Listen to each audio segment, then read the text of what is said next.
Yes guys, welcome back to yet another video on the YouTube channel, and it has finished. Fulham 0, in fact Fulham donuts, Arsenal 3. Yes, you heard that correctly, it was that comfortable, which I wasn't expecting, I'm not going to lie. I was expecting a scrappy game. Fulham is a very hard place to go. We've just come back from Lisbon and then travelling all the way to, well, it's not really that far, is it, Fulham? But again, it is a tough place to go, yet we looked the home side. Real talk, I mean, that is one of the most comfortable away victories you'll ever see in the Premier League this season, and we have had a couple. I mean, think back to Brentford in early October, absolutely battered them. I know we went on to draw at our place, but yeah, Fulham are having an astonishing season, and we treated that game like it was a training match, really. I mean, we didn't need the likes of Saka, even Odegaard at times weren't really in the game, but again, Odegaard got his goal. Trossard. This guy is on steroids at the minute. He's just come back from an injury, and he responds with 3 assists. The first player in Premier League history, yes, not in Arsenal history, in Premier League history to claim 3 assists in one half of football. I mean, that is absolutely astonishing. And I knew Trossard was good, but I didn't know he was that good. And that's given the opportunity for players like Jesus, who came back today, which was just brilliant. Tears in our eyes, man. It was fantastic to see him on the pitch again. And he played very well when he came on. Great centre-forward work at times. Some nice touches. Could have scored as well, but hit it straight at Leno.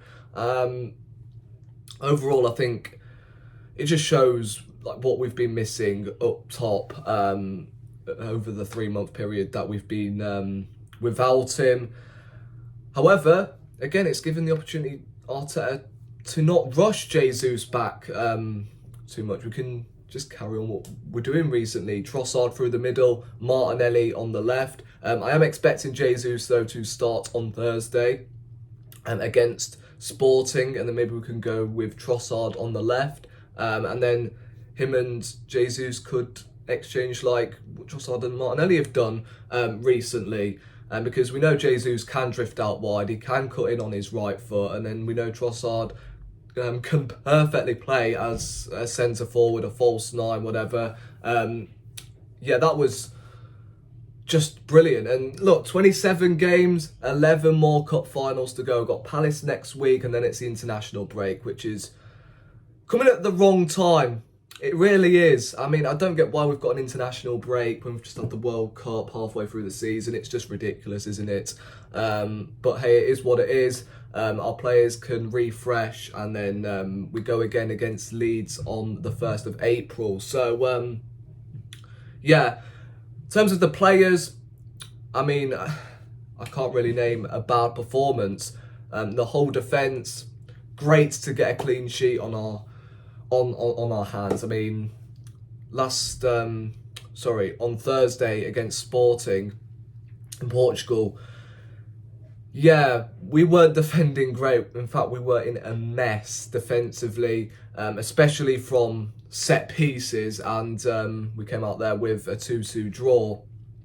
And then you now see the difference when Gabriel is in the defence. I mean, we look 10 times better. Saliba was astonishing today. I would say that's back to his usual self. We haven't seen that sort of performance from Saliba since the World Cup, should I say. I'm not saying he's been playing bad, it's just I don't think he's been at that top level we have seen him at. But today he was flawless. Gabriel got a goal. He tends to pop up with a goal against Fulham. He scored early on in the season. He scored on his debut in the same ground. Unfortunately, not in the same end. But yeah, funnily enough, all of them have been from set pieces. So yeah, and again, a worth mention to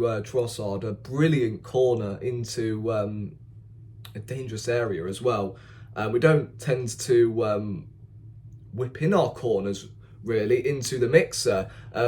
It's usually Saka to Odegaard, and then, you know, we just go from there really, and we sort of, you know, waste our chance. This time we just whipped the ball into the box, and there was Gabriel. And then we got the second goal from Martinelli. That was terrible defended by Fulham, I'm not even going to lie. If you were a Fulham fan watching that, you would have been distraught with that defending. But we're 2-0 up, and then we grab a third before half-time. Fulham, to be fair, they did come out in the second half. Ramsdale to pull off a couple of good saves. They also hit the post from a corner, but apart from that, even in the second half, it was just cruise control from Arsenal. And I guess the only disappointing thing is we haven't come out of there with 6 or 7. It was that comfortable, but again, Fulham were missing players like Willian and Parlinia. 2 players who are having astonishing seasons. I mean, Parlinia is that glue in the midfield for Fulham, and yeah, they are overall a good team, and they've had a great season. I massively underestimated them, predicted them to finish 19th. How wrong was I?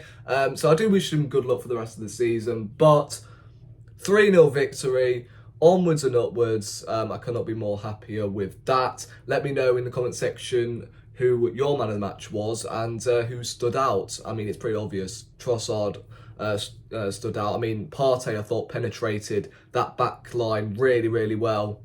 Or penetrated the midfield, should I say, very, very well. Ben White, solid game. Ramsdale had a couple of shaky moments in the first half. I'm like, what are you doing? In terms of his kicking, but second half, I thought he was really, really good.